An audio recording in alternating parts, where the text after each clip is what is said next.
Welcome to another edition of Life's Journey. I'm Dr. Ralph Smith. For all those people who've been joining us and been involved for well over 6 years, we want to thank you. We especially want to thank the people here in Port Angeles, PAPA, Peninsula Area Public Access. It's our home base, it's our birthplace of our media division, and we appreciate all their efforts and, of course, the support that we've received from our subscribers of WAVE here in the Port Angeles area. We'd also like to thank our second home away from home, and that's Thurston Community Media. They cover most of Thurston County, including our state capital. And Deb and the people are doing a great job out there, and they have both of our shows, Life's Journey and Positively Port Angeles, on a regular scheduled basis, for which we thank them for. Great people, great support base, and a very large subscriber base. We also want to thank the folks that are working so hard to get us established in southwest Idaho and eastern Oregon. That is the area that was the home base, the birthplace of Jenny Marie Wellness, a company that I head up. And we're looking forward to being there with over 100,000 subscribers. Now, all the other folks that have tuned in, and we see the hits on our access as far as our website's concerned, which is www.jennymwellness.com, and Jenny is spelled with a G. And we appreciate all the support of people who do go to our website and click Life's Journey and watch the programs. We're involved with court-ordered programs in southwest Idaho, and I know that a lot of our clients access our website in order to further their recovery, for which we thank you for that.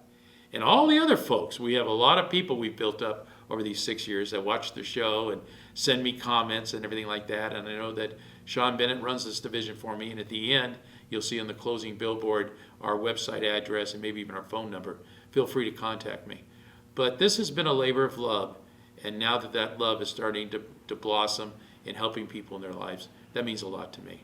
And last of all, but certainly not last, is the wonderful job that Sherry Kidd has done in Positively Port Angeles.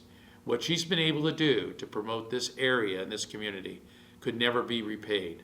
And I appreciate all her efforts and her continued support and, in a sense, her efforts on growing Positively Port Angeles. Now, we will be adding 2 new shows at a minimum, hopefully by the fall, and that'll be Legal Connection, where we'll bring local attorneys in and talk about legal issues, both civil and criminal. We'll be doing that.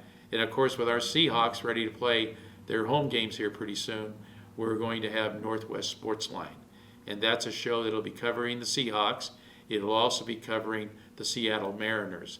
And in between, might throw a little soccer and women's basketball too. So it's a total Northwest sports channel for us. And we'll be kicking the Sportsline show off and Legal Connection in the fall. And we look forward to your participation on that. So let's get back to what we have scheduled today. Episode 5 was an easy one for me to pick. I generally try to pick topics and areas and focus issues, as I refer to it in my practice, on things that affect people the most. And this particular issue that we're going to talk about in this segment is a very important one. And that's referred to as co-parenting. Now, some folks get married in the traditional way. Some people operate under partnerships. And other people, unfortunately, may have brief affairs, and we'll leave that alone. But in those type of relationships, it creates children.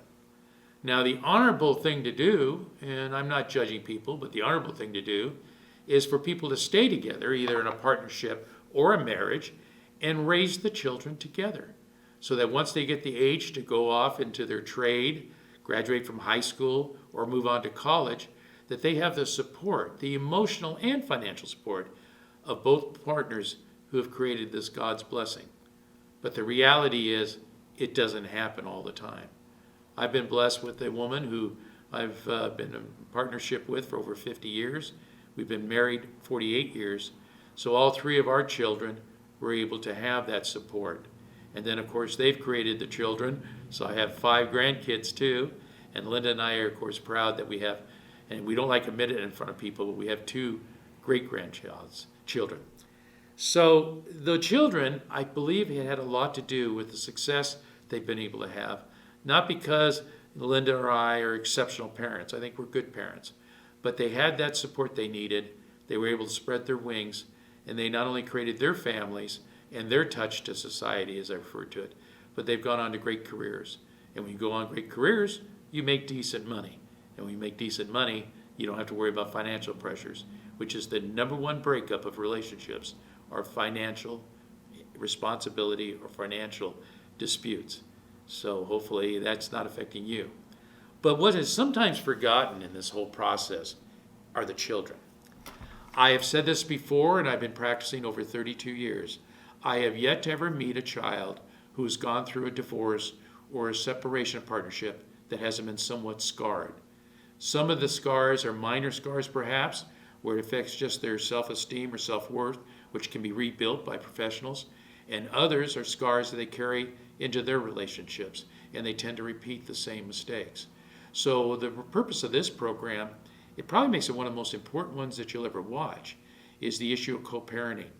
To the credit of the courts throughout Northwest, which includes Idaho, Oregon, and Washington, most family law judges and courts are requiring a co-parenting plan.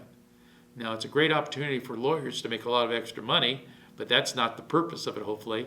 But it gives a game plan, a plan that spells out for each partner what their responsibilities are. And this is especially true when you get into blended relationships or marriages where they have children of their own, and then the kids that they had with other partners get kind of left out. It's a huge problem in our society today. So I'm just going to give you some, hopefully, some nice, let's say, checklists to make sure that doesn't happen to you. So here we go. The most important thing that you have to remember is you put the children first. You know, I can remember when I first started out practicing as a doctor with these kids I'd work with, because I focused on child psychology, and they would say to me, Dr. Ralph, you know, we didn't ask to be born. So why are we having to have all these problems? And you know, it's true. I mean, they didn't get asked to be born. So some kids are born into a great environment. Others are involved in a very pressing environment, to say the least. And with our country in this current state that it's in, unfortunately, a lot of people are falling in the latter case. So what I'm going to suggest to you is to kind of use this as a checklist. Please take the time. This is definitely rated PG. So take the time for your kids to sit down and watch the show in whatever venue you pick, whether it's our website or YouTube or Apple TV or, gosh, we're on 8 different ones. But find us in Life Journeys and sit down with the kids and let them watch the show and let them ask questions. And hopefully you'll have this covered. The children should always be first. Those are God's blessing. And quite frankly, putting religion aside for a moment, it is your legacy. And when you start pushing 70, like yours truly, that legacy means everything. So let's talk about it. First of all, let's remember the divorce rate right now in the United States of America is now approaching 55%. 55% of all marriages are starting to end up, obviously, in divorce, which creates another whole host of problems. So it's something you might want to think about. So if you definitely put your kids first, you also need to think about putting your relationship right up there too, because a solid relationship is the foundation of raising children. Now, blended families, which is a case where partners come in and they have children from other partners, let's say, and then they decide to have children with themselves as far as between themselves, whether it be through adoption or whether it be through natural reasons or ways, they fail at 75%. And I've always said in my previous show programs about couples relationships that don't introduce a new person in the family dynamic. Once again, the family dynamic, unless you know that person's a keeper. It just confuses the kids. And that's something that's really important to remember. So that's lesson 1. Lesson 2 is there's quite a legal process to go through when you try to establish a co-parenting plan. If the parents are working together, even if they're separating and going their own ways, if they can get a qualified professional psychologist or a psychiatrist involved, and they can work the plan out with them and the help of the professionals, they sign it and get it implemented, that's the best way to go. But if not, and you choose to make this part of the separation process or divorcing process, then you got to get lawyers involved, and they're not cheap, folks. $200 to $400 an hour. Then the courts get involved with approving your co-parenting plan. So I would suggest to you right now that if you have children involved and you're going to go through this separation process or divorcing process, that you make this your top priority, more important than dividing up assets and liabilities, more important than anything. And we'll cover a few of these points, and then I think it'll be helpful guidelines for you. First of all, custody. You'll have to wait for our Legal Connection show to get in all the legal ramifications of custody. But let's assume that in most cases, unless you've got a parent that's got issues with the law or substance abuse, you're going to have joint custody. Now, when you get into physical custody, that has a lot to do with those lawyers again, and I'll save that for our Legal Connection show. But that joint custody means you need to work together, especially if your children are in the young impressionable age groups, which is basically 4 to 10. Once they hit age 10 or 11, then they go into puberty, and boy, you're going to have fun with that until the day is they spread their wings and become adults at 18. So the issue of custody and being the disciplined parent or the non-disciplined parent, and perhaps what I recommend is rotating that responsibility, that needs to be clearly established. That's point one. Point two, medical expenses. In today's world, with all the different viruses and plagues running around, these kids need to be covered. And there's different programs in each state that I practice in, but it definitely applies within the country, where you can go ahead and make sure they have medical insurance.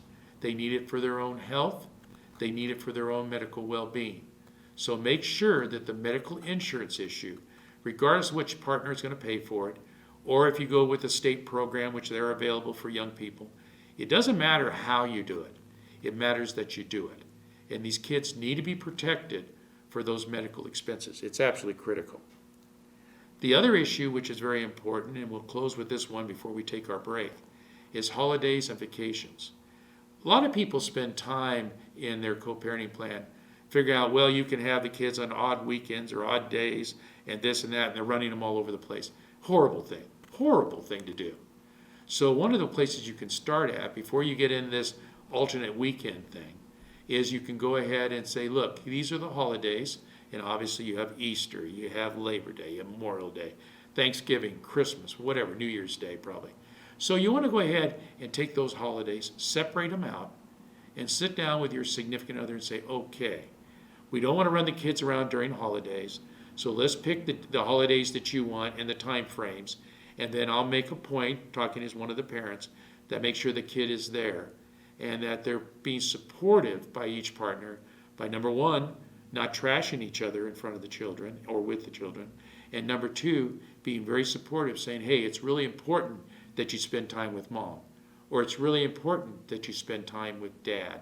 And although grandparents no longer have legal rights, it's also important to include the grandparents, because they, perhaps other than the children, are the greatest victim of that.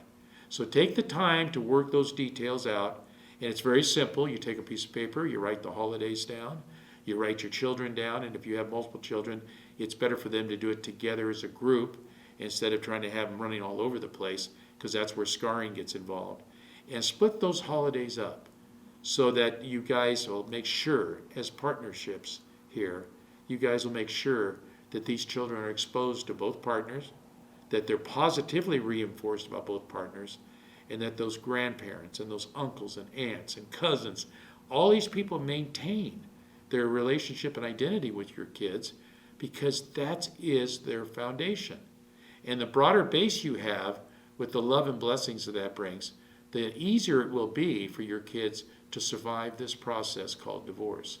And I always try to tell people that when they decide to make babies, or they have babies by accident, and that happens too, that's an 18-year commitment.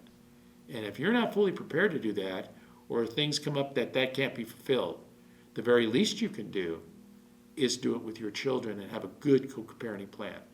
Well, let's take a brief break, and I'm sure you've written all these things down, and if not, of course, you can revisit us on our website, which I just gave to you. But let's consider that your homework assignment, and when we return, we'll take section 2 of what it takes to create a good co-parenting plan.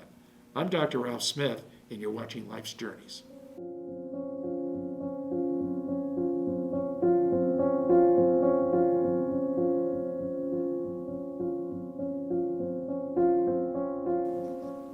Welcome back to Life's Journey. I hope you enjoyed that brief break.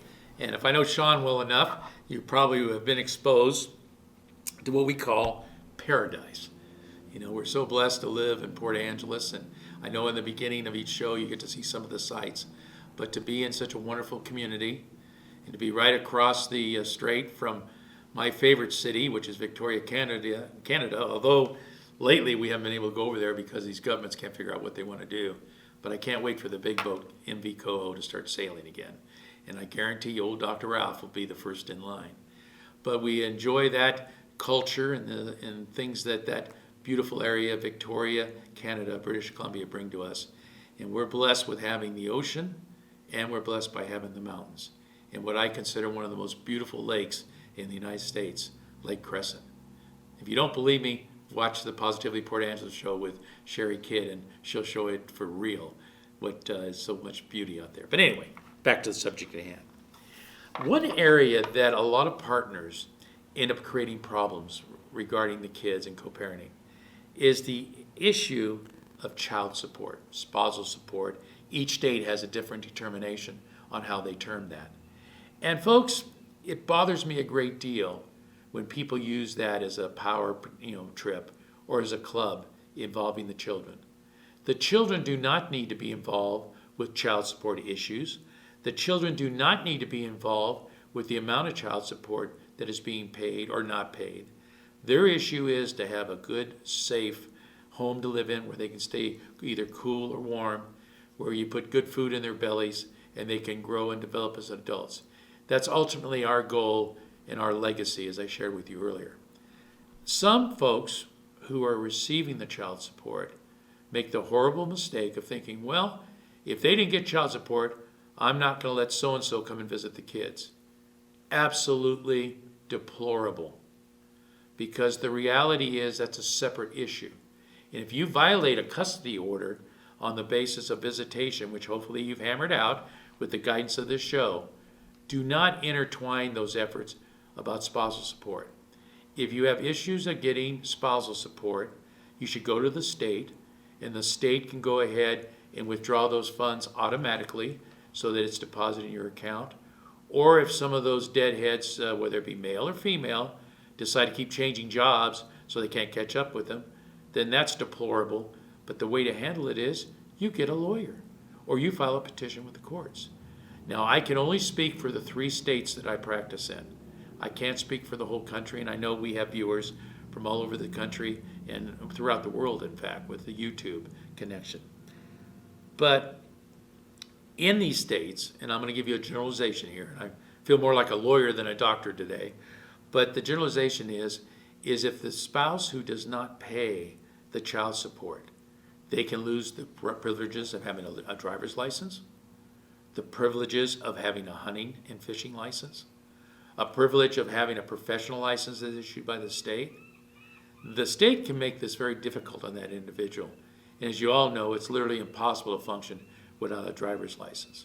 So when these folks, who I'll call the deplorable ones, remarry, and you see that resentment of their new partner saying, well, I don't know why we have to pay money for those kids. I wasn't involved then. It doesn't matter. Put your children first. So if you have an issue of child support or spousal support, or whatever term is used, that needs to be handled legally and between the 2 partners in the privacy of a room or something where the kids don't need to hear. Because if the people or the kids hear that squabbling going on, they're going to feel threatened by that. They're going to be afraid that maybe they're going to get kicked out of the house because rent's not being paid or the mortgage is not being paid. They're going to be afraid of participating in school activities for fear the money won't be there to buy the things they need. They have these fears already of self-doubt because this relationship went the wrong direction. Don't feed it further with issues of spousal support. So I would strongly suggest, if you can afford it, is get an attorney that specializes in family law to help you with these kind of issues. Public defenders are not available for this issue because this is a civil issue. This is not a criminal issue. So you need to do that. Now, if you don't have the funds to get an attorney to help you these things, there's a Legal Aid Foundation. There's all kind of organizations around where lawyers do pro bono work, which means free work, to help people with challenges and they don't have the ability to pay. I do a lot of pro bono work as a clinical psychologist, and I do that as a way to give something back to society. So the reality is, if you really want to be involved and you really want to take care of the spousal issue support, which I know each and every one of you probably need, do it with the people that are involved in the process, not the children.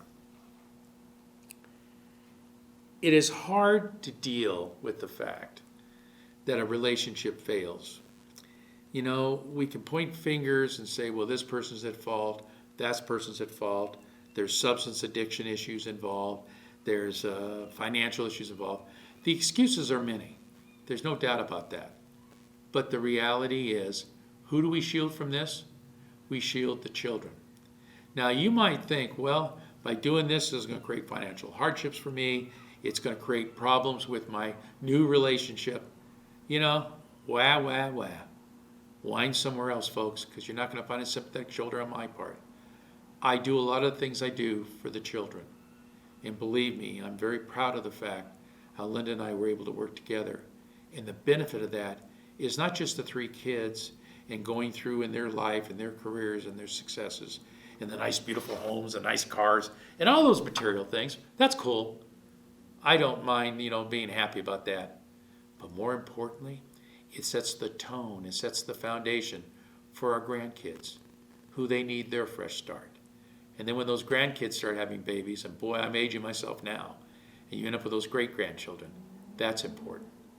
The evolution of taking care of children never stops. In fact, when I've done some parenting shows and seminars, the point I always make is from 0 to 18 or 17, whatever, is that you have advise and consent. When the child gets emancipated or they get over 18, then all you can do is advise, and you only advise if they ask your advice. And you need to be careful you're not offended if they don't take your advice. And if the truth be known, and the kids, when they get out of puberty and go on to adulthood, they'll probably admit it to you privately. They were going to do it anyway because you raised them. You set the value systems in. You set the responsibilities in. You hopefully gave them the tools to pick a good partner that can last them throughout life. But as I shared with you at the beginning of the show, obviously 55% of the marriages and 75% of the blended marriages, which we used to call rebound, we're not really encouraged to use that term anymore, but they fail. So if you go by the basis of percentages, one thing it should teach you is that you want the relationship to work. So you don't have to deal with co-parenting plans. You don't have to deal with psychologists. You don't have to deal with children welfare agents or whatever they call it in your state. You don't have to deal with psychiatrists. It's been shown in many studies that turmoil like this can lead your children into substance addiction. Because a lot of kids, when they're very young, it's not that they choose to go into addiction. They want to be reinforced that they're good people. And believe me, there's a lot of people out there who either through a financial gain or a personal gain would less like the fact that they can take your kids and bring them under their wings. And in my opinion, in most cases, ruin their lives. So these problems that I just mentioned are not scare tactics. These problems are a direct relationship on how you handle your relationship and the birthing of these children. And if it doesn't work and you gave it your best effort, then come up with a program of co-parenting so that it benefits the children and so that each partner of the relationship knows exactly what their responsibilities are. So that is something that's really important. So please take the information I'm giving you and share it and make use of it. And if you have a relative, a brother or sister, or maybe even a mom and a dad that are going through these separation processes, be there to give the proper enforcement. The issue that is most important is to develop, whether it be a co-parenting plan or whatever the case may be, is to develop a family plan, a personal plan. I know in the business world we always have our business plans so that each person in the business knows what they're expected to do. Each person in the business knows what type of profitability and the process you go through and what's required to make it a successful business. Wasn't it fair to say that it is also important to go ahead and do that in your own personal life. Because when you really think about it, and especially lately, and I know these programs are aired over and over again, so I won't date the show, but in the era of where people work at home, in a way that's a benefit, because should be able to get closer to your children, but in a way, some people might think that's a hindrance. Not everybody can afford to hire a nanny. So in this time that you have when you're working at home, draw closer to the kids, make sure they get to school. Businesses and companies understand that, and they need to go ahead and work together with you so that children are not impacted by all the pressures and problems that society brings. It is your legacy. It is your future. Take it serious. My final thought in discussing this with you today in Life's Journey and talking about co-parenting plan, a lot of this work and discussion and sharing each other's love should be done at the beginning of the relationship. That's why there's premarital counseling. That's why people need to marry each other, because of the love they have for the person. Not the lust, not the physical attraction, not the intimacy, but the solid core fact that if you decide as a couple to have children, that you each understand and discuss to the max what responsibilities are involved and who's going to take care of those responsibilities. And that no matter what happens, that the kids are taken care of. I haven't even addressed the issue because we don't have enough time in this segment, but I haven't even addressed the issue of survivorship. What if you lose a partner? It's not that unusual. With the health ailments that's around, with COVID, with all these different things that are happening, these kids who are now being affected by this horrible disease have also been affected by losing their mom, their dad, their grandparents, their uncles, their aunts. And I'm sure it puts great fear in these kids. And it's a shame we can't shield them from that. But unfortunately, that is a reality that we all face. But you also, when you do this pre-planning, whether you do it in premarital sessions before you decide to go forward in your relationship, or however you approach this, you'll have a plan. If, God forbid, you were to lose your spousal partner, and that void was not filled right away because you don't want to get involved in a rebuild type of relationship or a rebound relationship, it's critical to have these discussions about co-parenting. And yes, 90% of the time, co-parenting plans are used when the relationship separates. No doubt about that.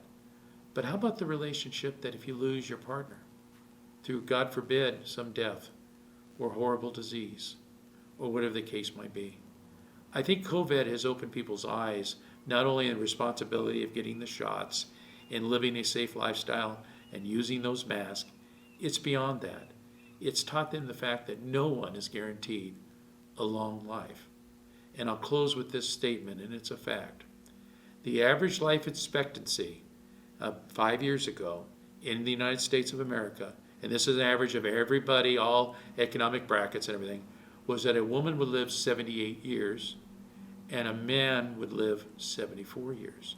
And a lot of the reasons why that ratio has been tainted in favor of women living longer is those were actually before the days that women went out in the workforce and really became a force, per se, in spousal and financial support.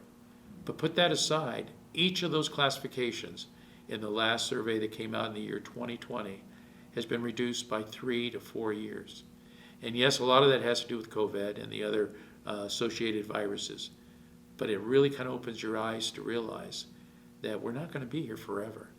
That the time we spend on earth is rather short. So make good use of it. Think about the fact that when you move on in whatever religion you have, and you want to leave a legacy of seeing your children, once you're gone, continue to grow and do the right thing. And they'll pass that on to their children.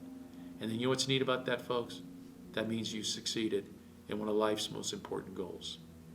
On behalf of the Life Journeys, as far as the show's concerned, a lot of people in Jenny Marie Wellness are involved with this show and preparation of it. I want to thank each and every one of them, all of our viewers, and I want to also thank Sean because he's the driving force that keeps this media division alive and well. God bless you. Take good care of yourself and your family and be well. And don't forget our last episode of Season 3. and that's talking the finding the path to happiness. Take care of one another. God bless.